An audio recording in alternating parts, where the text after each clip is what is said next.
Assalamualaikum warahmatullahi wabarakatuh. Alhamdulillahilladzi faqaha fid dinihi man istafau minal anam wa hata man irtadahu li fahmi ma syara'ahu minal ahkam. Ahmaduhu ala jami' ni'amaihi wa askuruhu ala tazayyiti alaihi. Asyhadu an la ilaha illallah wahdahu la syarika lahul malikul alam wa asyhadu anna sayyidana Muhammadan abduhu wa rasuluhu sayyidul anam amma ba'du. Ibu-ibu yang kami muliakan, puji dan syukur marilah senantiasa kita aturkan kepada Allah Subhanahu wa taala atas limpahan nikmat, taufik dan hidayahnya. Pagi ini kita bisa bersama-sama kembali untuk mengaji kitab Takrib atau Fathul Qorib. Mudah-mudahan kehadiran kita dicatat oleh Allah sebagai tambahan amal ibadah yang membawa manfaat maslahah fid dini wa dunya wal akhirah. Amin ya rabbal alamin. Shalawat dan salam semoga senantiasa dilimpahkan kepada junjungan kita Nabi besar Muhammad sallallahu alaihi wasallam, karena beliaulah yang senantiasa kita harapkan syafaatnya kelak di hari kiamat. Ibu-ibu yang kami muliakan, pada pagi ini kami akan bacakan penjelasan tentang sunnah sholat. Jadi kalau pada pengajian bulan yang lalu telah kami bacakan penjelasan tentang rukun-rukun sholat, maka hari ini kita lanjutkan yaitu tentang sunnah sholat. Sunnah sholat dengan sholat sunnah itu pengertiannya beda. Ya, saya ulang. Sunnah sholat dengan sholat sunnah itu pengertiannya beda. Sunnah sholat adalah perbuatan-perbuatan yang disunahkan ketika kita sedang mengerjakan sholat, baik sholat fardu maupun sholat sunnah. Sementara sholat sunnah adalah sholat yang hukum mengerjakannya sunnah. Wa sunnanuha qabla tukhuli fiha syai'ani. Sunnah sholat itu ada yang dikerjakan sebelum sholat, ada yang dikerjakan di dalam sholat. Nah, untuk sunnah sholat yang dikerjakan sebelum sholat itu ada dua. Dua itu, yang pertama adalah adzan, yang kedua iqamah. Jadi adzan dan iqamah itu merupakan perbuatan yang disunahkan dilakukan sebelum seseorang mengerjakan sholat. Akan tetapi sholat yang disunahkan didahului dengan adzan dan iqamah itu khusus sholat fardu, ya, khusus sholat fardu. Adapun untuk sholat sunnah, walaupun sholat sunnah itu dikerjakan dengan berjamaah, tidak disunahkan adzan, tidak disunahkan untuk iqamah. Biasanya hanya diganti dengan kalimat aba-aba dari sang imam. Misalkan shollu sunatat tarawihi raq'ataini jami'atar rahimakumullah, gitu. Yang maknanya sholatlah kalian sholat tarawih 2 rakaat dengan berjamaah. Terus kita jawab bareng-bareng. Atau as-sholatul jami'ah, kadang-kadang cuma seperti itu. Jadi yang disunahkan adzan dan iqamah itu hanya ketika kita mau mengerjakan sholat fardu. Baik sholat fardu itu dikerjakan berjamaah di masjid, di musola atau di tempat-tempat ibadah, atau sholat fardu itu dikerjakan di rumah secara sendirian. Jadi seandainya ibu sholat di rumah sendirian, jika sholat itu adalah sholat fardu, tetap ya disunahkan adzan dan iqamah. Hanya saja yang disunahkan dan dibolehkan untuk beradzan itu hanya kaum laki-laki. Kalau ibu-ibu tidak dianjurkan untuk adzan. Tetapi jika jamaahnya itu khusus ibu-ibu, imamnya ibu-ibu, makmumnya juga ibu-ibu, maka ibu-ibu boleh iqamah saja, tidak usah adzan. Ya, jadi misalkan ada kelompok ibu-ibu sholat berjamaah, imamnya perempuan, jamaahnya juga perempuan. Maka sebelum sholat jamaah, sholat fardu, ibu boleh mengumandangkan iqomah. Begitu juga ibu boleh iqomah kalau misalkan sedang sholat berjamaah dengan suaminya. Ya, misalkan ketika sedang sholat jamaah di rumah, imamnya suaminya atau anaknya yang laki-laki, ibu boleh iqomah. Tapi kalau orang lain ya enggak usah. Ya. Apalagi adzan di masjid enggak boleh ibu-ibu. Walaupun suaranya bagus, ya. Walaupun suaranya bagus, ibu-ibu enggak boleh adzan di masjid pakai speaker, enggak boleh. Nah, yang disunahkan adzan adalah hanya kaum laki-laki. Kemudian ada yang disunahkan bagi orang yang mendengarkan adzan. Ya. Bagi orang yang mendengarkan adzan disunahkan menjawab panggilan adzan itu dengan menirukan apa yang diucapkan oleh sang muadzin. Artinya kalau misalnya muadzinnya mengatakan Allahu Akbar, kita yang mendengarkan menjawab Allahu Akbar, Allahu Akbar. Nanti ketika muadzinnya asyhadu alla ilaha illallah, kita juga menirukan asyhadu alla ilaha illallah. Begitu seterusnya, kecuali jika sudah sampai pada kalimat hayya 'alas shalah, maka jawaban kita adalah la haula wala quwata illa billah. Hayya 'alal falah juga begitu. Dan juga menjawab azan ini juga dianjurkan ketika iqomah, artinya menjawab iqomah. Ya. Dan nanti ketika iqomah, maka kita pun jawabannya juga sama dengan ketika jawab adzan, kecuali ketika kalimat qad qomatis shalah. Ya, nanti ada di bawah keterangannya. Kemudian ketika kita mendengar adzan, baik ketika kondisi kita sedang siap mau sholat maupun ketika kita sedang tidak siap untuk sholat, itu tetap disunahkan untuk menjawab adzan. Misalkan ibu di rumah sedang memasak, kemudian mendengar adzan, itu juga disunahkan menjawabnya. Atau sedang beraktivitas yang lain terus dengar adzan, itu juga disunahkan untuk menjawabnya.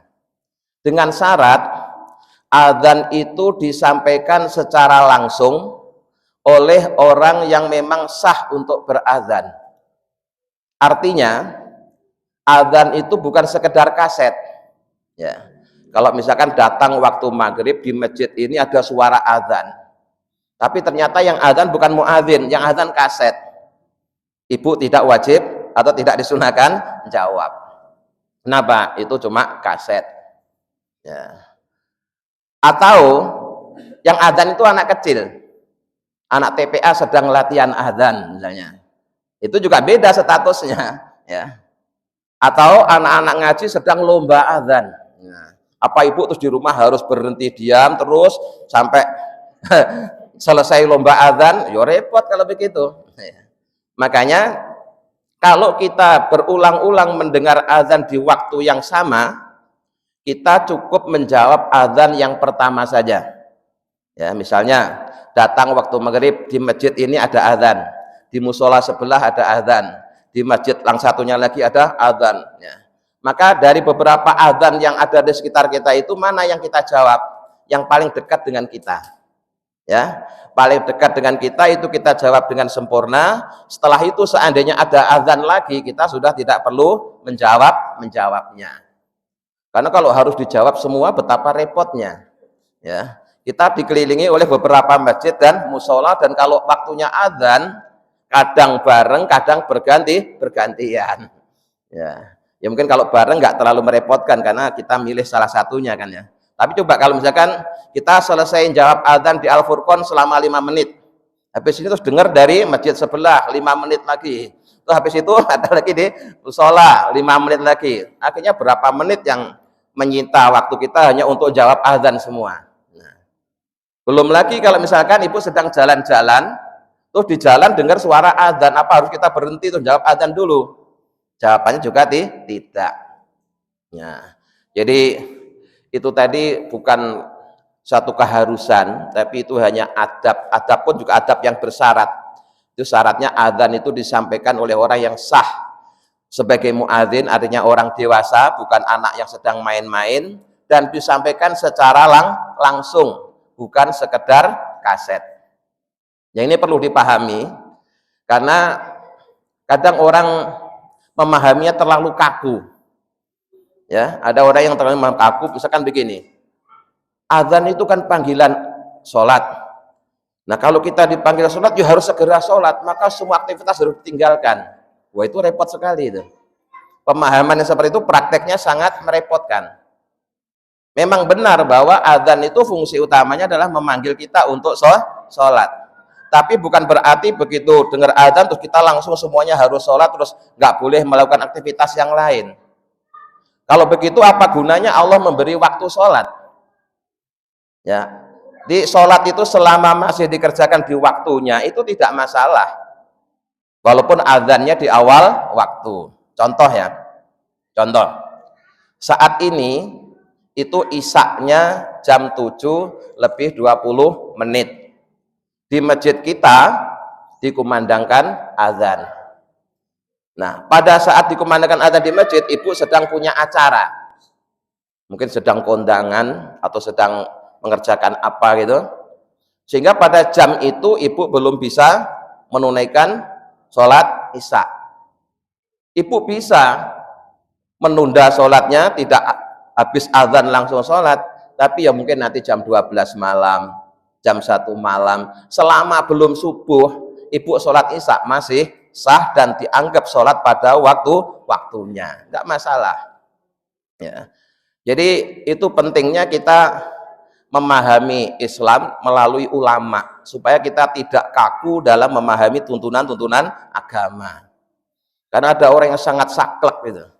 Dia begitu dengar adzan harus segera sholat, terus semua pekerjaan ditinggalkan. Kalau ada orang beraktivitas terus dicela, loh, itu lebih tidak baik lagi. Kenyataannya di mana-mana, ya, termasuk di negeri Arab sendiri, itu kalau ada adzan, aktivitas kan tetap berjalan. Mobil-mobil yang di jalan juga tidak kemudian berhenti, mereka tetap jalan, ya. Kalau toh ada yang berhenti itu biasanya yang pedagang, itu kemudian mereka menutup dagangannya untuk kemudian mempersiapkan sholat. Tapi yang di jalanan ya tetap jalan, yang kerja tetap kerja. Bahkan yang di Masjidil Haram sendiri ketika adzan dikumandangkan mereka masih tetap beraktivitas. Yang sholat ya masih sholat, yang tawaf masih tawaf. Baru nanti kalau sudah iqomah itu baru mereka semua kemudian siap-siap untuk sholat. Jadi sekali lagi kita jangan terlalu kaku dalam memahami agama, terus kita nuntut orang lain harus seperti pemahaman kita. Itu nggak boleh itu ya.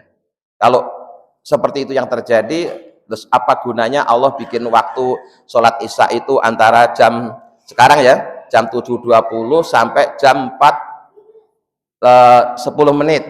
Nah, yang kedua, sholat duhur itu sejak jam apa sekarang jam 12 ya sampai jam 3:15 misalnya. Walaupun adzannya dikumandangkan di awal waktu, bukan berarti kita semua harus sholat di awal waktu. Ya memang sholat di awal waktu itu lebih utama bagi yang kondisinya memang sudah siap. Tapi bagi mereka yang sedang beraktivitas, silahkan aktivitasnya dilanjutkan. Yang penting jangan sampai nanti terus asik beraktivitas sampai kemudian kehabisan waktu sholat. Yang dicela itu kalau sampai kemudian sampai habis waktu maghrib dia belum sholat maghrib, sampai habis sholat isya dia belum sholat isya, sampai habis waktu sholat subuh dia belum sholat subuh, itu baru dicela. Tapi kalau selama dia masih sholat pada waktunya walaupun di akhir waktu, itu tidak masalah. Makanya di pesantren-pesantren, ya, misalkan ada pengajian dimulai ba'da maghrib, ya, habis sholat maghrib ngaji, terus nanti jam 7 itu azan isya, itu tidak serta-merta langsung ngajinya berhenti. Azan, pas azan memang mereka berhenti sejenak untuk jawab Azan. Tapi nanti kadang sholatnya itu ya kalau selesai ngaji, gitu ya. Dan itu sudah diketahui oleh masyarakat sekitar. Misalnya kalau di pesantren ini itu isaannya jam 8, ya, di masjid ini isaannya jam 7 tepat, misalkan gitu. Itu masyarakat sekitar sudah tahu, sehingga mereka tidak kaget, ya, tidak kaget ketika ada sholat jamaah yang dilakukan tidak persis sehabis adzan, selama masih dalam waktunya itu masih dibolehkan. Bahkan di kampung saya itu ada satu musola, itu punya kebiasaan kalau sholat asar itu selalu di akhir waktu, ya, selalu di akhir waktu. Tapi karena dia rutin di akhir waktu, justru malah menjadi tanda. Jadi tanda apa? Kalau musola itu sudah adzan, berarti sudah akhir waktu sholat asar, maka kita harus segera sholat. Kalau sampai masjid atau musola itu adzan kalau kita belum sholat asar, berarti sholat asar kita pasti terlambat. Rutin. Ada musola yang adzannya itu selalu jam 5 sore. Ya, padahal itu adzan asar. Padahal asarnya bisa jadi dari jam 3. Nah, ya. Jadi baik adzan itu dikumandangkan di awal waktu, di tengah waktu maupun di akhir waktu, selama orang itu belum menunaikan sholat, tetap sunahkan. Jadi misalkan ibu sholat isya tidak di awal waktu, tetap sunah adzan dulu.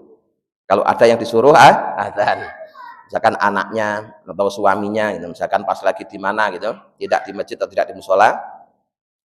Terus ada orang sholat di akhir waktu sholat, tetap kalau sekiranya masih cukup untuk adzan, disunahkan adzan dulu, walaupun sholat sendirian.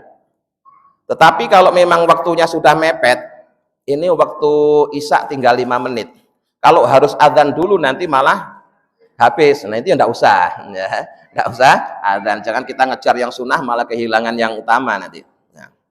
Nah, itu tentang adabnya yang adzan dan yang mendengarkan adzan.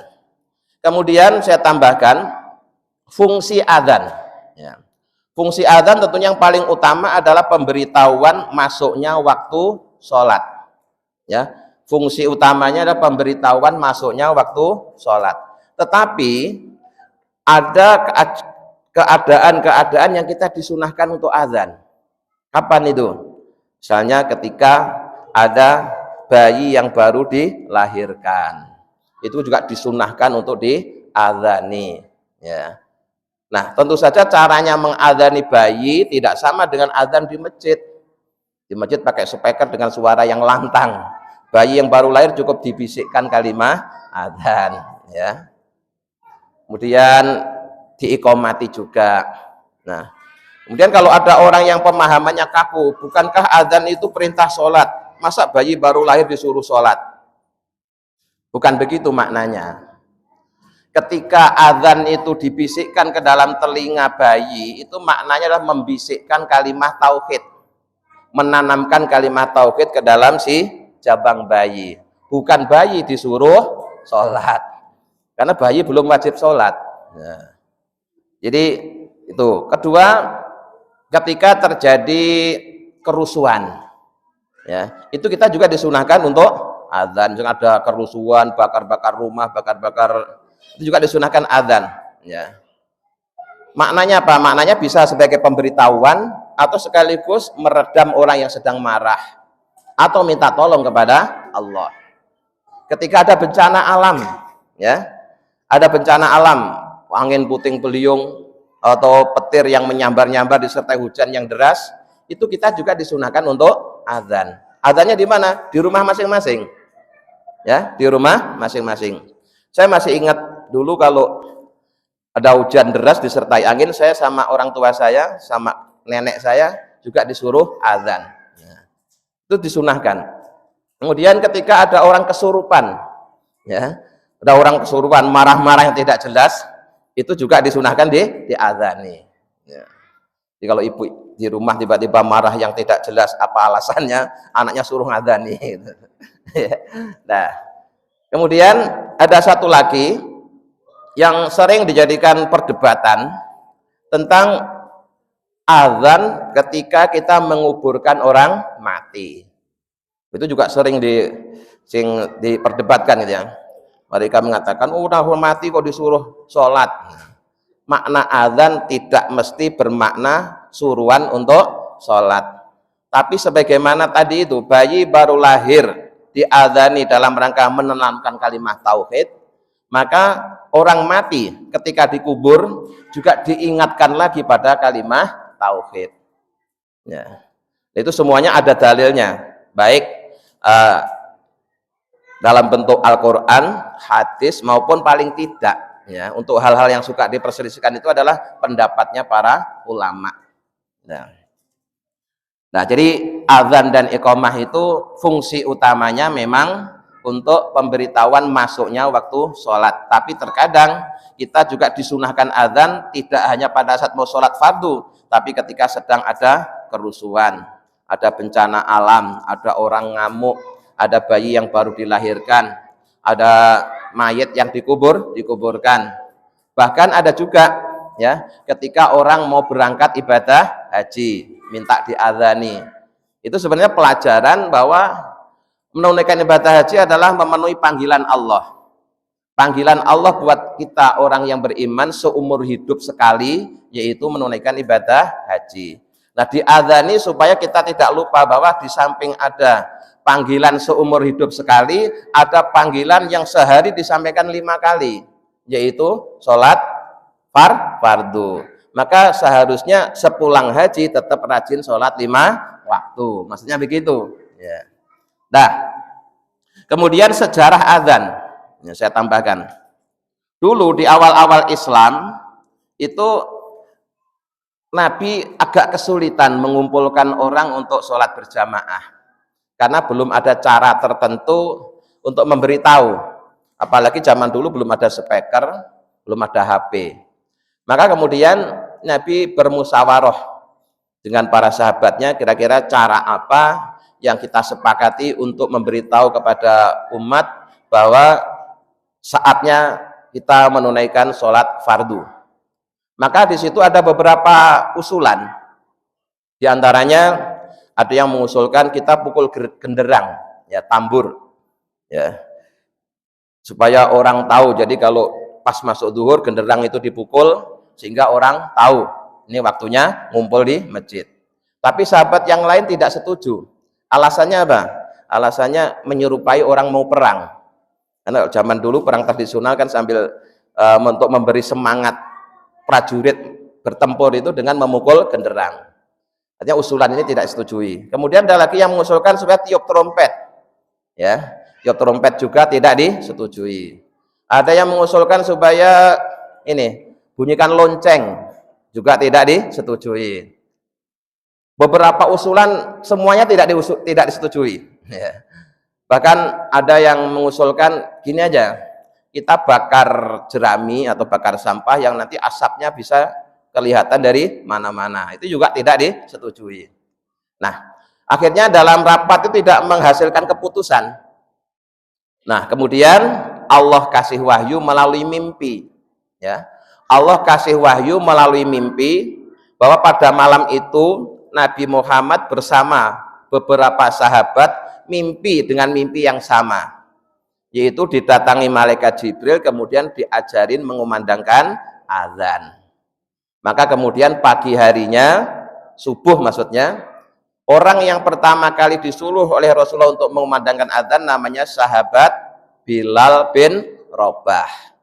Ya, di orang yang pertama kali mengumandangkan azan adalah sahabat Bilal bin Rabah.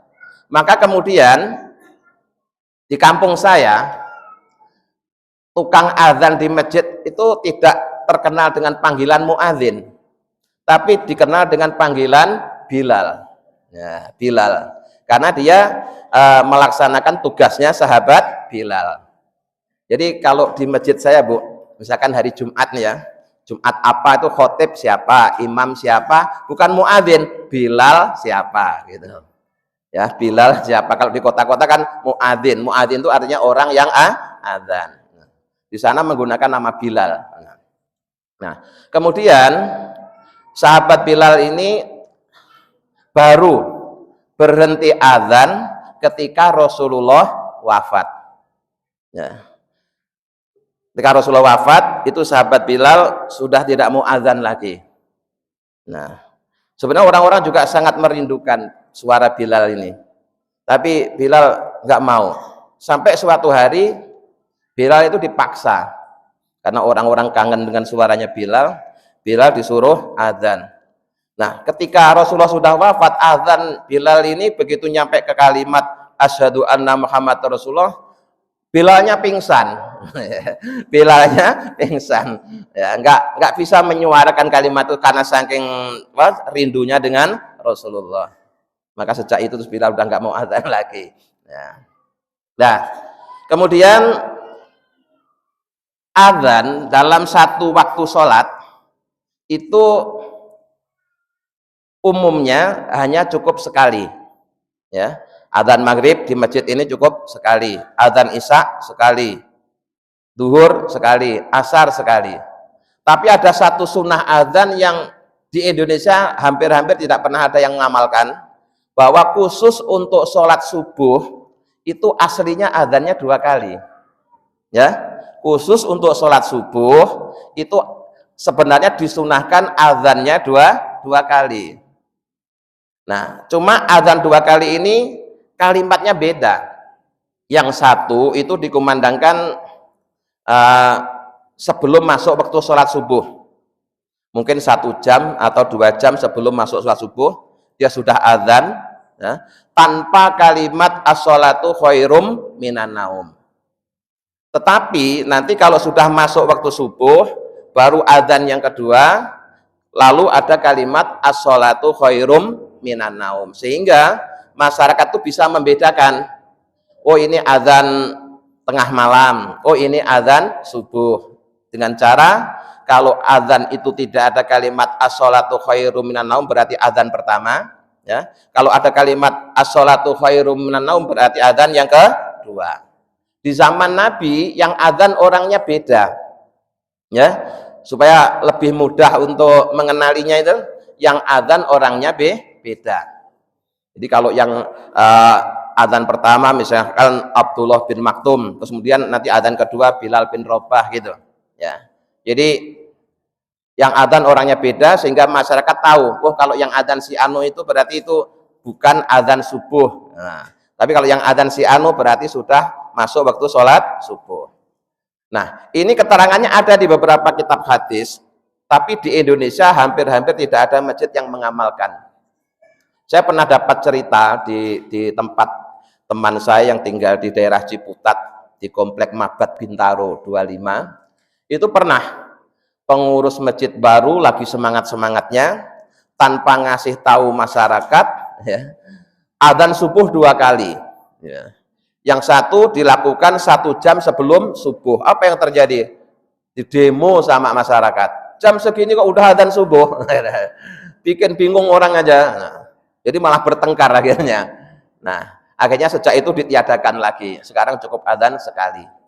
Nah, sebenarnya kita boleh dan bisa mengamalkan adzan subuh 2 kali, tapi syaratnya, ya, masyarakat harus dikasih tahu supaya dia tidak bingung antara adzan sebelum subuh dengan adzan subuh. Lah masyarakatnya tidak dikasih tahu, tiba-tiba ada adzan pertama, adzan kedua, ya orang bikin bingung kan, ya. Nah, di sekitar kita, ya, itu juga sering terjadi. Kalau di sekitar kita itu bukan unsur kesengajaan, tapi salah ngelihat jam. Ya, salah ngelihat jam. Ya, mungkin jam 3:04 dikira udah jam 4:04. Nah, karena saya suka bangun pagi, akhirnya kan dengar di musola sana itu misalkan adzan, ini masih jam 3:04 udah adzan. Itu nanti pasti adzan belum selesai tiba-tiba suaranya hilang. Diingatkan sama tetangganya. Pak, belum waktunya subuh. Biasanya kakek-kakek biasanya. Ya. Nah, itu pentingnya di masjid itu jamnya jangan hanya 1, ya. Maka di masjid kita ini ada beberapa jam, ya, ada jam elektronik, ada jam dinding, ada jam itu kadang pas sama, kadang juga ada yang error. Nah, kalau jamnya di masjid atau musola cuma 1 kebetulan error kan repot. Ya. Tapi kalau ada 3 atau 4 kan bisa perbandingan. Oh, yang ini jam sekian, yang ini jam sekian, itu dilihat yang sama. Nah, yang repot kalau error semua, tapi kan ya nggak mungkin error semua. Ya. Itu pentingnya ya. Jadi jam di masjid, di musola, di tempat ibadah sebaiknya tidak hanya satu. Untuk perbandingan ketika mungkin kita ngelihat jam itu ya, apakah salah lihat atau memang jamnya sedang error. Nah, jadi azan subuh itu sebenarnya disunahkan azannya 2 kali. Tetapi untuk di masyarakat kita tidak ada yang mengamalkan karena ya khawatir menimbulkan kegaduhan di tengah masyarakat. Gitu. Kemudian kedua, azan yang pada mulanya hanya sekali, tapi kemudian 2 kali juga ada. Apa itu? Azan Jumat. Ya, azan Jumat. Di zaman Rasulullah azan Jumat 1 kali. Di zaman Abu Bakar azan Jumat 1 kali. Di zaman Umar azan Jumat juga 1 kali. Baru di zaman Utsman bin Affan azan Jumat itu 2 kali. Apa alasannya? Begini ya. Di zaman Rasulullah umat Islam itu tinggalnya nggak jauh dari Masjid Nabawi. Sehingga cukup dengan azan 1 kali mereka sudah dengar semua. Ya, karena komunitas Muslim belum menyebar kemana-mana. Di zaman Abu Bakar juga seperti itu, zaman Umar juga seperti itu. Nah, di zaman Utsman itu umat Islam sudah menyebar kemana-mana, ya. Sementara masjidnya baru terpusat di satu tempat, sehingga mereka yang jauh-jauh, ya, tinggalnya jaraknya jauh dari masjid, itu kalau cuma azan sekali banyak yang ketinggalan, ya, banyak yang ketinggalan. Maka atas ijtihadnya Sayyidina Utsman bin Affan, sejak itu azan Jumat dilakukan 2 kali. Nah, jadi azan Jumat dilakukan 2 kali, dan itu ditiru oleh mayoritas umat Islam di Indonesia. Ya. Bahkan di Mekah pun, ya, di Mekah pun azan Jumat itu juga 2 kali. Cuma di sana jaraknya antara azan pertama dengan azan kedua itu 1 jam. Ya, saya pernah pas sedang ibadah haji tinggal di Aziziyah itu, kita tidak sholat duhurnya tidak di Masjidil Haram karena jauh, kita sholat di Masjid Al-Qotori namanya. Itu kita lagi enak-enak tidur kaget mendengar azan. Ternyata masih jam 11. Kita buru-buru datang ke masjid, ternyata Jumatannya baru dimulai setelah masuk duhur, yaitu jam 12. Jadi jarak azan pertama dengan azan kedua itu satu jam. Kalau di Indonesia itu jaraknya paling hanya sekitar 5 menit. Masuk waktu sholat duhur, azan pertama, terus orang-orang lagi sholat sunnah, habis sholat sunnah langsung azan kedua, kemudian khotib naik mimbar. Ya. Jadi azan 2 kali dalam sholat Jumat itu dimulai sejak Sayyidina Utsman bin Affan sampai sekarang. Tapi ada juga masjid-masjid tertentu yang mereka tetap azannya 1 kali. Ya silahkan saja. Ya silahkan saja. Nah kemudian satu lagi yang masih terkait dengan azan. Ya.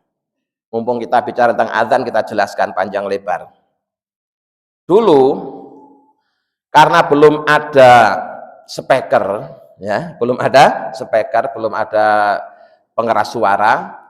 Orang kalau mau azan itu cari tempat yang tinggi, ya, cari tempat yang tinggi. Kemudian dia sambil bawa alat apa gitu yang, ya, kayak untuk demo itu lah. Ya, tapi kalau untuk demo itu kan sudah elektrik, ini masih nggak ada apa-apanya. Gitu. Hanya semacam ya logam yang dibentuk cerobong gitu, dipakai azan. Nah, ketika azan itu di samping muadzinnya naik di tempat yang tinggi, itu juga sambil tolah-toleh, ya. Hayya 'alas shalah, ngadep ke sana. Nanti hayya 'alal falah, gitu. Supaya apa? Suaranya kedengaran dari segala penjuru, ya. Nah, kalau sekarang speakernya kan sudah menghadap ke segala penjuru. Tapi sebenarnya tetap disunahkan, ya. Tetap disunahkan muadzin tuh, noleh ke kanan, noleh ke kiri gitu, ya. Dan azannya sambil berdiri. Azan sambil duduk itu makruh, ya. Loh, tapi kan suaranya sudah kenceng, Pak. Walaupun sudah kenceng tetap sunahkan azannya itu sambil berdiri. Jangan mentang-mentang udah pakai speaker, azannya sambil duduk. Nah kemudian di tempat saya, pengalaman waktu kecil, itu masjid aja belum ada speaker. Apa yang dilakukan? Ini terutama kalau bulan Ramadan, remaja musola atau remaja masjid itu bikin panggung di pohon dekat masjid atau musola.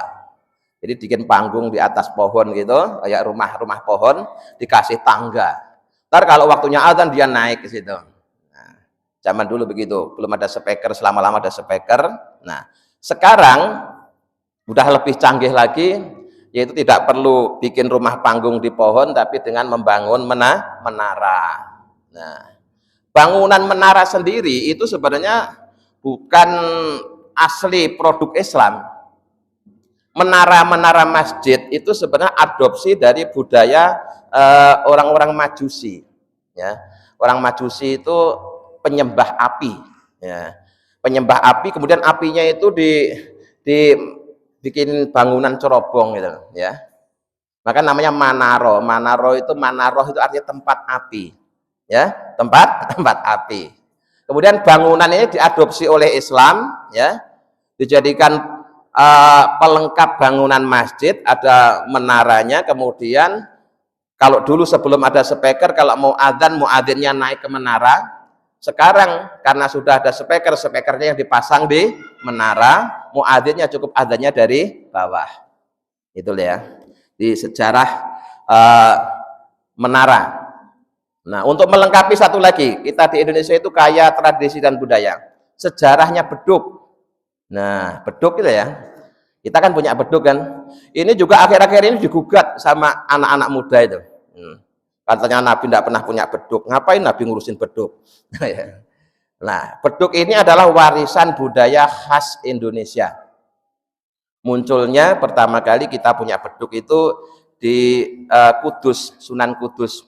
Ya, di masjid yang pertama kali punya beduk itu di Indonesia adalah Sunan Kudus. Kudus itu Jawa Tengah. Ceritanya begini, ya, ceritanya begini. Masyarakat Kudus pada waktu itu penganut agama Hindu, ya, penganut agama Hindu. Kemudian salah satu yang oleh orang Hindu dianggap sebagai dewa atau penjelmaan dewa itu adalah binatang sapi. Nah, ada cerita ini. Ya, cerita tentang Sunan Kudus. Sunan Kudus itu pernah memenangkan satu sayembara. Ada seorang raja yang sakit, diobati oleh beberapa tabib tidak sembuh. Setelah diobati Sunan Kudus kemudian sembuh. Terus ditawari, kamu minta hadiah apa? Sunan Kudus minta hadiah sapi. Ya, hadiah sapi. Nah, sapinya dibawa pulang ke Indonesia, dipiara, ya, di dekat masjid. Ya, miaranya sapi itu di dekat masjid. Ya, masjid Sunan Kudus itu. Nah, karena sapi ini sapi hadiah dari seorang raja, maka sapinya itu tentu sangat bagus, ya, sangat bagus. Orang-orang yang menganggap sapi itu sebagai jelmaan dewa, mereka senang datang ke situ hanya untuk sekedar nonton sapi. Nah, lama-kelamaan namanya sapi, kemudian mati. Ya, sapi mati. Ternyata yang kita anggap dewa, ternyata juga mati. Mereka sangat kecewa itu dengan kematian sapi itu. Maka kemudian untuk mengobati rasa kecewa masyarakat, itu sapi tadi kulitnya oleh Sunan Kudus diambil dijadikan beduk. Nah, setelah jadikan beduk, terus dijadikan sarana pemberitahuan masuknya waktu sholat. Di waktu duhur beduknya dipukul, waktu maghrib dipukul, waktu isya dipukul. Nah, tapi beduk ini fungsinya sekedar pemberitahuan masuknya waktu, bukan sebagai pengganti azan. Ya, di fungsinya beduk, fungsinya kentongan itu sebatas pemberitahuan masuknya waktu sholat, sebagaimana kayak lonceng jam lah, ya, lonceng jam. Jadi fungsinya hanya itu, bukan sebagai pengganti azan. Azan ya tetap azan, iqomah tetap iqomah, tapi sebagai pemberitahuan masyarakat bahwa saat ini sudah masuk duhur, sudah masuk maghrib, kentongannya dipukul dulu, beduknya dipukul dulu. Karena kentongan dan beduklah yang suaranya bisa menjangkau seluruh penjuru kampung. Ya. Karena zaman dulu kan belum ada speaker. Maka sampai sekarang kalau Bapak Ibu berziarah ke Sunan Kudus di Masjid Menara itu kan beduknya ditaruh di atas menara itu beduknya, ya. Dan bangunan masjidnya masih kayak bangunan tempat ibadahnya orang Hindu. Memang tidak dipugar habis, tidak, ya. Hanya dialih fungsikan, ya. Kalau dulu itu tempat ibadahnya orang Hindu, sekarang menjadi tempat ibadahnya orang Islam, tapi bangunan-bangunannya diabadikan. Jadi masih kayak candi gitu, ya. Nah, beduknya ditaruh di atas. So, akhirnya masyarakat setiap kali mendengar suara beduk itu dia seakan-akan merasa dipanggil oleh Tuhannya. Mereka berbondong-bondong mendatangi panggilan tersebut. Nah, itu salah satu cara yang bijak yang dilakukan oleh Sunan Kudus untuk memberitahu masyarakat masuknya waktu sholat dengan membuat beduk, ya. Kemudian yang menarik, dan ternyata fatwa itu masih ditaati sampai sekarang. Di Kudus itu tidak boleh menyembelih sapi, ya, karena kalau menyembelih sapi itu sangat menyinggung perasaan orang yang beragama Hindu. Masa Tuhan saya dipotong sama orang Islam, ya. Maka sampai sekarang itu masih ditaati di sana, ya. Jadi kalau berkorban di Kudus tidak boleh menggunakan sapi, cukup pakai kambing atau yang lainnya, kerbau boleh, tapi jangan sapi. Nah, itu bentuk-bentuk kearifan lokal, ya. Syariat Islam tetap jalan tapi tidak menyakiti agama lain, ya. Syariat Islam tetap jalan tapi tidak menyakiti agama lain. Itu cara yang bijak yang dilakukan oleh para pendahulu kita. Sehingga Islam disebarkan dengan penuh kedamaian. Gak kayak sekarang gampang-gampang bid'ah, kafir, neraka, bid'ah, kafir, neraka gitu. Itu gak cocok itu model begitu. Baik. Itu tadi tentang azan dan iqamah. Kemudian satu lagi yang ini jarang diketahui. Bahwa Rasulullah itu seumur-umur tidak pernah azan. Ya. Nabi Muhammad seumur-umur tidak pernah azan. Kenapa? Seandainya Rasulullah mengumandangkan azan, maka orang wajib mendatanginya. Kalau tidak, batal syahadatnya. Iya kan? Nah, makanya Rasulullah tahu, yang azan jangan saya, kalian-kalian saja. Karena kalau yang azan saya, orang yang tidak memenuhi panggilan saya berarti menentang dengan saya. Gitu. Maka cukup yang azan itu sahabat-sahabat aja. Ya, Rasulullah sendiri seumur-umur tidak pernah azan. Nah, sebenarnya ini satu lagi, ini juga jarang diketahui oleh manusia. Status muadzin itu lebih mulia daripada imam. Aslinya begitu. Kalau kita aja kan salah paham, dikiranya imamnya itu lebih mulia daripada muadzin. Aslinya ya, muadzin itu statusnya lebih utama daripada imam. Karena muadzin itu mimman da'a ilallah, sebagian orang yang mengajak menuju Allah. Yang orang yang selalu mengajak menuju Allah itu adalah muadzin, bukan imam. Imam kan cuma imamin sholat, tapi yang ngajak ya, itu adalah muadzinnya. Maka salah satu keutamaan azan, muadzin itu diampuni dosanya sejauh suaranya. Jadi ampuni dosanya sejauh suaranya. Sementara azannya pakai speaker dihadapkan ke segala penjuru. Wah, luar biasa itu. Luar biasa, ya. Tapi sekali lagi ya, yang disunahkan azan hanya laki-laki. Jangan terus setelah tahu keutamaan azan nanti Ibu daftar jadi muadzin. Wah, repot. Enggak ya. Baik. Nah. Kemudian ini tidak disebutkan di kitab, tapi di kitab yang lain. Salah satu yang disunahkan kalau kita mau sholat itu memasang sutroh. Ya, sutroh itu loh di atas tempat Quran, ya itu namanya sutroh. Tetapi ya perlu dijelaskan ini, itu sangat berfungsi kalau kita sholatnya di tempat yang tidak biasa dipakai sholat. Misalkan ibu sholat di pinggir jalan, di sekitar kita banyak orang lalu lalang, maka kita disunahkan memasang batas supaya orang yang berlalu lalang jangan sampai menginjak tempat sujud kita. Itu maksudnya ya. Tapi kalau di masjid kan sudah jelas.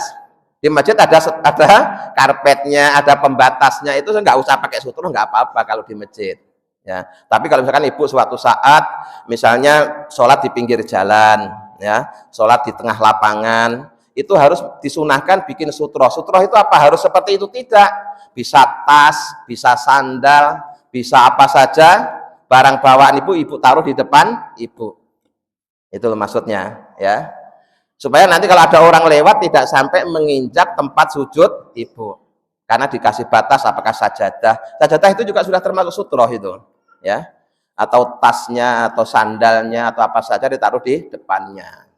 Jadi sutroh itu disunahkan kalau kita sholatnya di tempat yang tidak terbiasa dipakai untuk sholat. Tapi kalau di masjid kan sudah ada pembatasnya, pembatas softnya.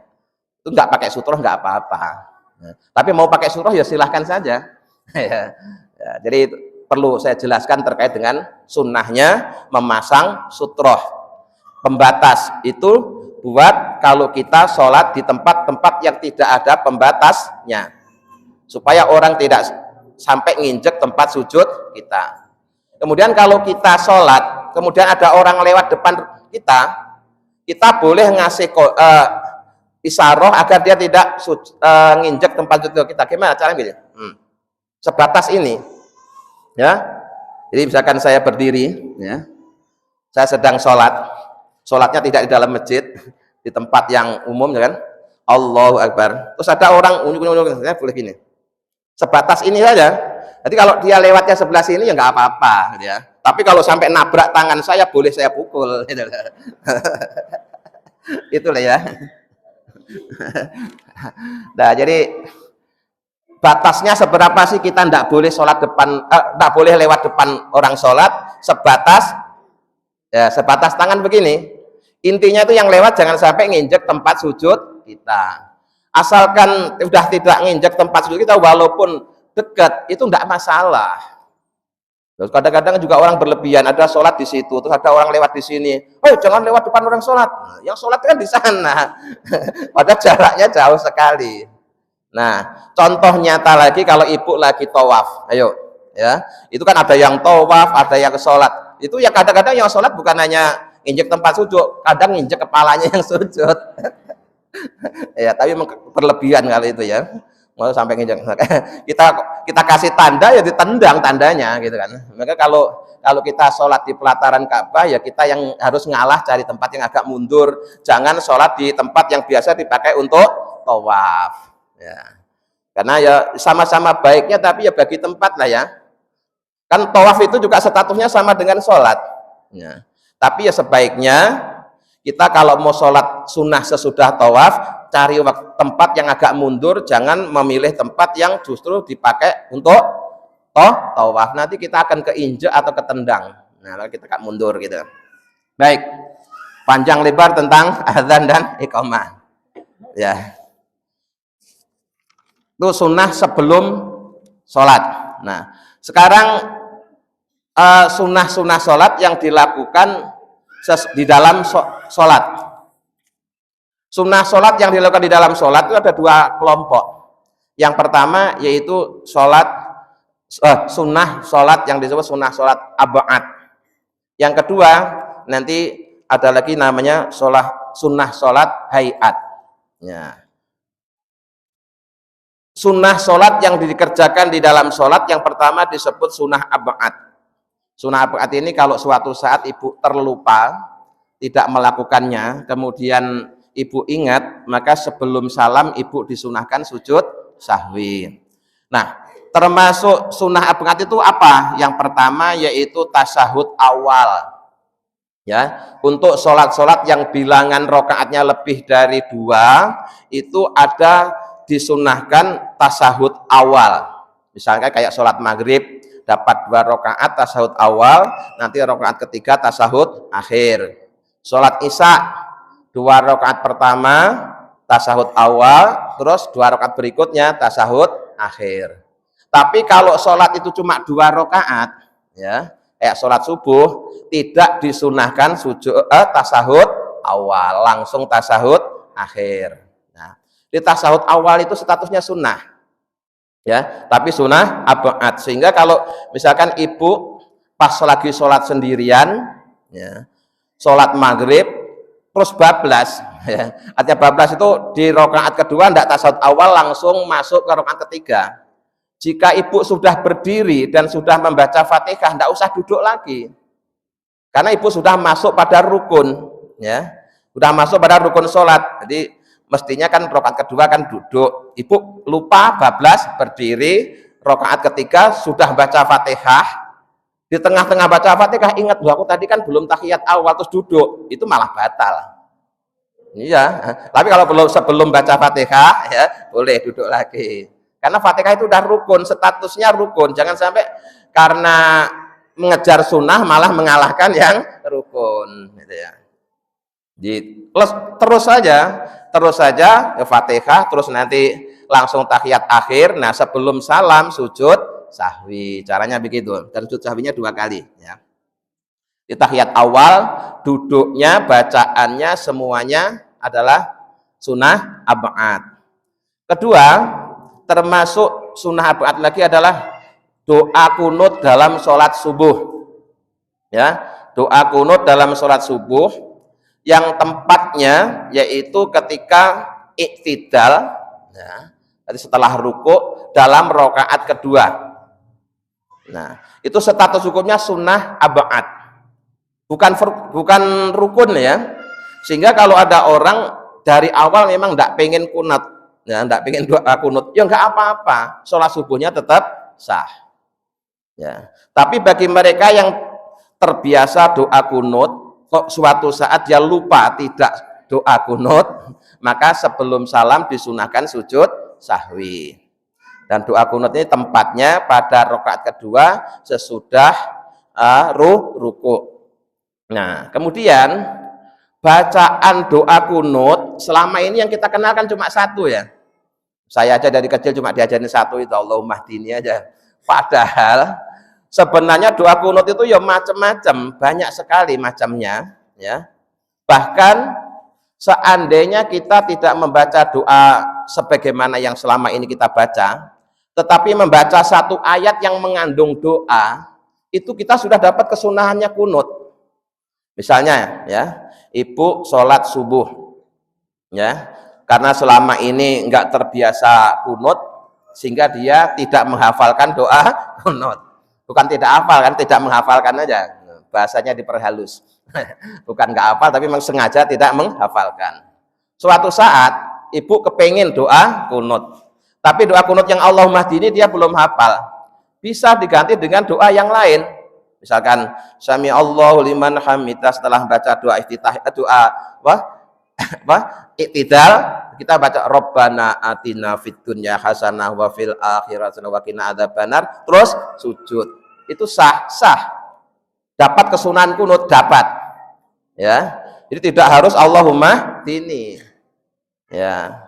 Nah, selama ini kita kok taunya Allahumma hdini ya, karena memang cara guru ngaji kita ngajarin supaya gampang dihafal, ajarin satu saja gitu ya. Tapi kalau ngaji terus, oh ternyata macamnya doa kunut itu banyak sekali. Maka kalau ibu-ibu sholat traweh di Masjidil Haram di Madinah pas bulan Ramadan, nanti di sana kita akan doa kunut, yang doa kunutnya aja hampir 15 menit ya.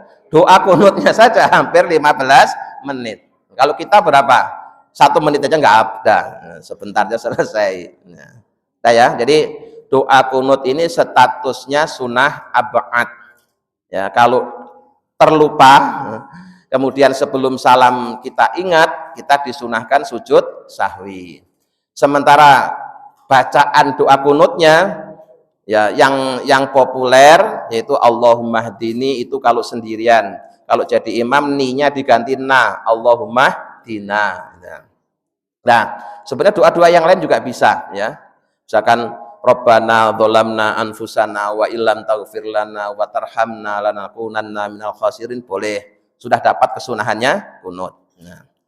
Nah, kemudian kalau kita berjamaah terus imamnya enggak kunut, tapi kita kepengen kunut, bisa. Ya tadi itu pakai doa yang pendek aja. Ya. Pas imamnya iktidal, ya, kita baca doa kunut sebentar kan bisa, nggak sampai setengah menit selesai. Ya. Masih bisa. Ya.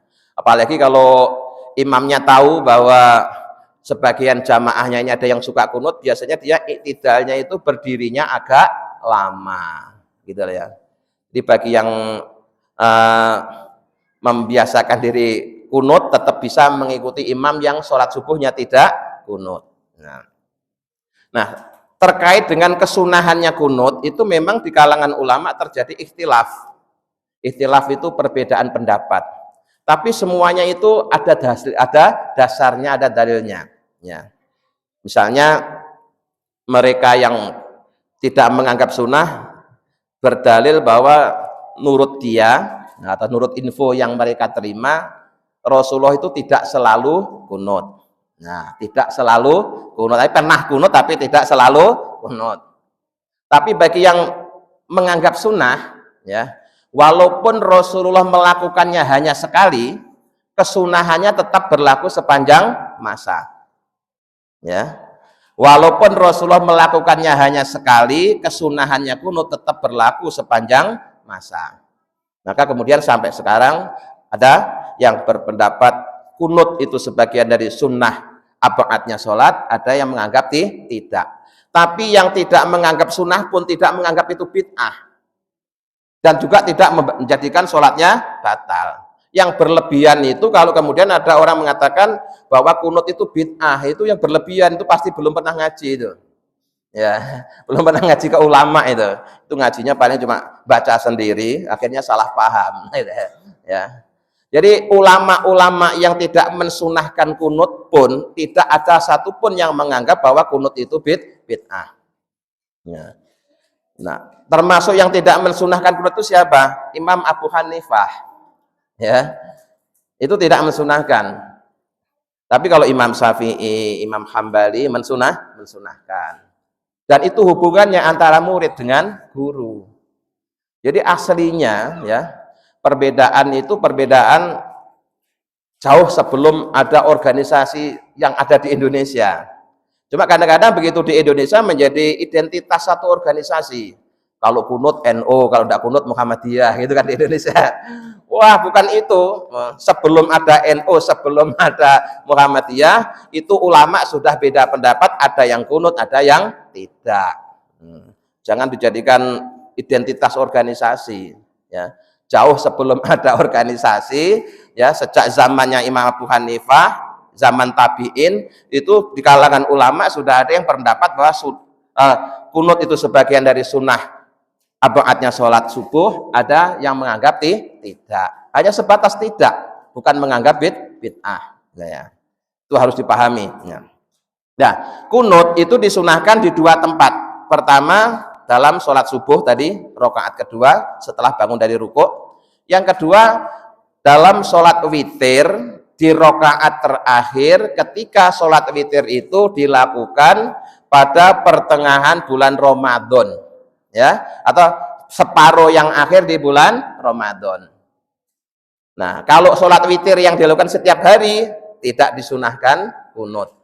Bahkan sholat witir yang dilakukan di awal Ramadan pun juga tidak disunahkan kunut. Tapi kalau sudah memasuki malam ke-16, ya, jadi yang dimaksud separuh itu bukan malam 15, malam 16, karena separuh yang akhir. Ya, kalau 30 atau 29 itu separuhnya ya 1 sampai 15 itu separuh yang pertama. Separuh yang kedua mulai 16 sampai akhir. Nah, jadi malam 16 bulan Ramadan sholat witirnya di rakaat terakhir disunahkan baca doa kunut. Nah, saya di sini di masjid kita ini selalu mengingatkan jamaah bahwa malam ini kita sholat witirnya di rakaat terakhir ada doa kunut. Untuk apa? Supaya makmumnya siap, ya, makmumnya siap, nggak ada yang gedabrus gitu ya. Biasanya kalau nggak diumumin, ya, nggak diumumin, terus pas imamnya bilang Allahumma hdini dikira Allahu Akbar, ya kan? Ya, kita imamnya Allahumma hdini atau Allahumma hdina, nah makmumnya nggak ngelihat imam langsung sujud, nanti gedabrus gitu kan, sering terjadi kan. Nah, akhirnya terus berdiri lagi. Nah, makanya untuk menghindari yang seperti itu, ya saya selalu mengingatkan Bapak Ibu, mulai malam ini sholat witirnya ya di akhir nanti ada doa kunut. Baik, ngajinya pagi ini sampai di sini dulu ya. Insya Allah pada pengajian bulan depan kita lanjutkan yaitu hayatnya sholat ya. Jadi hari ini tadi secara panjang lebar saya jelaskan tentang sunnah yang dilakukan sebelum sholat yaitu adzan dan iqomah dan memasang sutroh.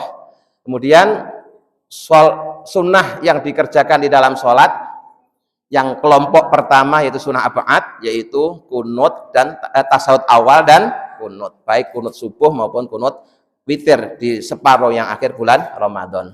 Baik, sebelum ditutup dengan doa, barangkali ada yang perlu ditanyakan, kami persilahkan. Saya tinggal minum dulu.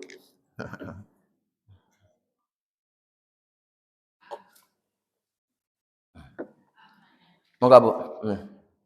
Assalamualaikum warahmatullahi wabarakatuh. Waalaikumsalam warahmatullahi wabarakatuh. Allah katanya senang dengan witirnya hambanya. Iya. Jadi ada sebagian itu yang hari-hari kita pakai kunut. Yang sehari-hari. Iya. Ya. Karena Allah katanya senang dengan witir. Ya, baik. Itu aja Bu ya. Terima kasih. Ya. Yang disenengin witirnya kan Bu, bukan kunutnya. Ya, kalau witirnya boleh dilakukan setiap malam di Ramadan maupun di luar Ramadan. Tapi untuk kunutnya hanya disunahkan ketika sholat witir di rakaat terakhir di separuh bulan Ramadan yang akhir. Jadi kalau witirnya memang iya, ya witirnya setiap hari disunahkan, setiap malam disunahkan, bahkan lebih utama jika kemudian sholat witir itu dijadikan sholat yang terakhir yang dikerjakan di malam hari. Yang disukai witirnya Bu, bukan kunutnya Bu. Jadi kalau kunutnya sunahnya hanya pada separuh yang akhir bulan Ramadan gitu. Ya, silahkan Bu. Kalau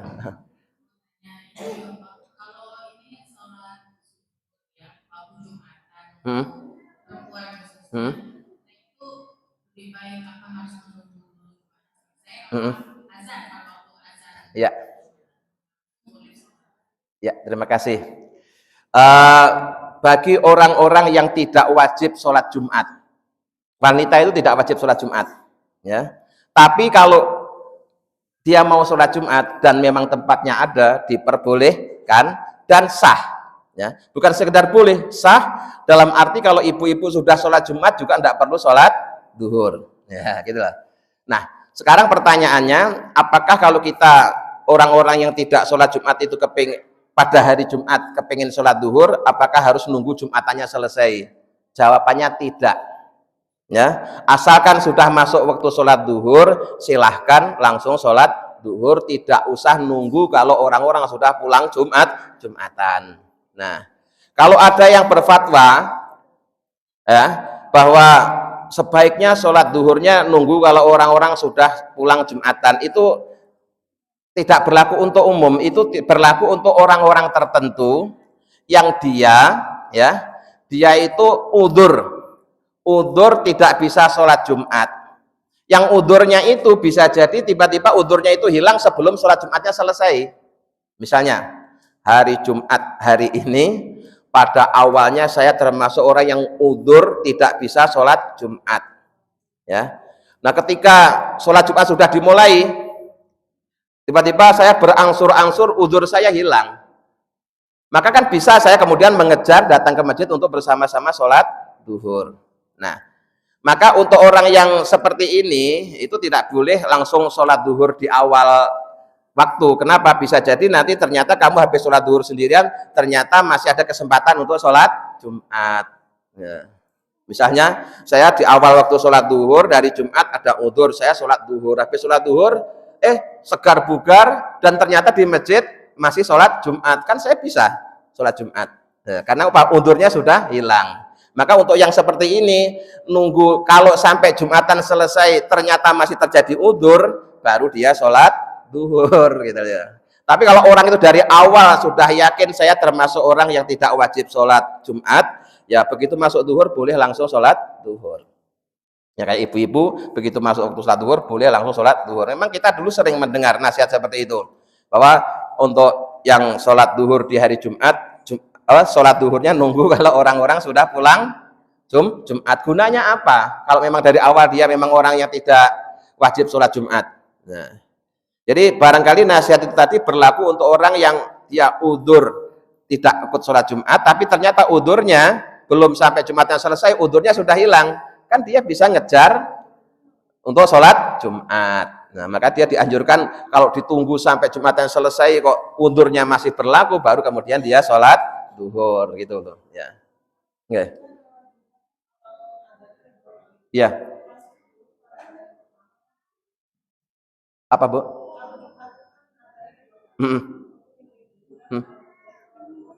Ya. Oh ya, kalau di Indonesia Bu, azan pertama itu udah masuk waktu, ya. Jadi tradisi di Indonesia, walaupun Jumat itu azannya 2 kali, tapi azan pertama sudah masuk waktu. Kalau di Mekah sana, azan pertama itu 1 jam sebelum duhur, ya. Azan subuh, azan pertama juga 1 jam sebelum subuh. Kalau di Indonesia untuk azan Jumat yang 2 kali, baik azan pertama itu sudah masuk waktu sholat duhur. Jadi begitu ibu dengar azan yang pertama, boleh langsung sholat duhur. Tidak usah nunggu azan yang kedua. Nah, itu aja ya. Jadi, ya, monggo. Iya, monggo. Ada sebagian pendapat ya, kalau seorang suami Hmm. yang memiliki perawan atau gadis itu katanya kalau enggak sholat Jumat minimal 3 kali, dia nggak sah menikahkan anaknya. Wah, pinternya ngait-ngaitkan masalah. Ini, ya, itu akibat pemahaman yang tidak mengikuti pendapatnya ulama. Memang gini, ya, ada hadis yang maknanya itu gini: barang siapa yang dengan sengaja, ya, dengan sengaja meninggalkan sholat Jumat tanpa udzur, ya, maka dia dianggap telah batal, dia dianggap orang kafir gitu ya. Nah, karena dia dianggap orang kafir, maka dia tidak sah untuk menikahkan anaknya. Mungkin dia pemahamannya seperti itu, ya. Nah, ini pemahaman yang terlalu terburu-buru saya kira, ya. Tidak seperti itu. Bahwa walaupun sholat Jumat itu, ya, hukumnya fardu bagi laki-laki, tapi kalau emang ada udzur, dia tidak sholat Jumat ya nggak apa-apa kan ada udzur. Termasuk kayak kemarin, kita segar bugar, tidak ada masalah. Tapi karena corona sedang mewabah, dianjurkan tidak mendirikan sholat Jumat. Itu kan juga karena udzur kan. Bahkan di masjid yang di DKI itu karena peraturannya sangat ketat, itu tempat teman saya itu sampai 9 Jumat tidak sholat Jumat. Apa terus semuanya jadi kafir? Terus semuanya menjadi tidak sah menikahkan anaknya. Wah, repot banget. Fatwa kok ngawur. Ya, fatwa kok ngawur. Nah, iya. Fatwa kok ngawur kayak gitu. Jadi kalau toh kafir dengan membaca syahadat lagi kan juga Islam lagi. Ya, ya, kalau toh misalkan dia kafir dengan membaca 2 kalimat syahadat, otomatis dia sudah Islam. Makanya tradisinya kalau kita perhatikan, setiap mau akad nikah itu wali dan calon mempelai sama pak naibnya dituntun baca syahadat. Itu untuk jaga-jaga seandainya mereka telah kafir tanpa sadar, dengan baca syahadat dia sudah Islam lagi. Gitu loh ya. Jadi jangan terlalu gampang menvonis kafir. Ya, pasti ada sebabnya ya. Kenapa dia tidak sholat Jumat? Kalau memang tidak ada udzur, yang kafir itu gini ya, menganggap sholat Jumat itu tidak wajib, padahal dia tanpa udzur. Nah, itu memang ya, itu berarti mengingkari ijma ya. Ulama sudah sepakat bahwa sholat Jumat itu bagi laki-laki hukumnya fardu. Karena berdasarkan firman Allah maupun sabda Rasul. Terus ada orang Islam nggak percaya, karena nggak percaya kalau sholat Jumat itu fardu, maka dia kafir karena sudah batal syahadatnya, gitu loh maksudnya. Ya. Tapi kalau tidak Jumatannya kan ada udzur, ya nggak kafir. Ya. Contohnya tadi loh ya, karena ada corona sampai 9 Jumat masjidnya tidak menyelenggarakan sholat Jumat, apa terus berarti jamaah masjidnya kafir semua. Terus Wah repot banget ya. Jadi kemudian kalau toh kafir ya, para penghulu kita itu kalau membimbing orang mau akad nikah selalu sebelumnya dituntun baca syahadat. Untuk apa? Untuk memperbarui iman. Kalau toh kemarin-kemarin mungkin tanpa disadari dia telah melakukan perbuatan yang menjadikan syahadatnya batal, dengan bersyahadat lagi dia Islamnya sudah terbarukan. Nah, gitu ya. Baik, sudah jam 10. Kita tutup dulu. Untuk hal-hal yang lain bisa kita lanjutkan pada pengajian yang datang. Al-Fatihah. A'udzubillahi minasyaitonirrajim. Bismillahirrahmanirrahim. Alhamdulillahirabbil alamin arrahmanirrahim maliki yaumiddin. Iyyaka na'budu wa iyyaka nasta'in ihdinas siratal mustaqim. Siratal ladzina an'amta 'alaihim ghairil maghdubi alaihim waladdallin. Amin. Allahumma sholli ala sayyidina Muhammad wa sallam alhamdulillahirabbil alamin. Allahumma inna nas'aluka imanan da'ima wa yaqinan shadiqa wa qalban khashi'an lisanan dzakira wa rizqan halalan wa ilman nafi'atan sholihah. Rabbana atina fid dunya hasanah wa fil akhirati hasanah wa qina adzabannar. Subhana rabbika rabbil izzati amma yasifun wa salamun alal mursalin walhamdulillahirabbil alamin. Assalamualaikum warahmatullahi wabarakatuh.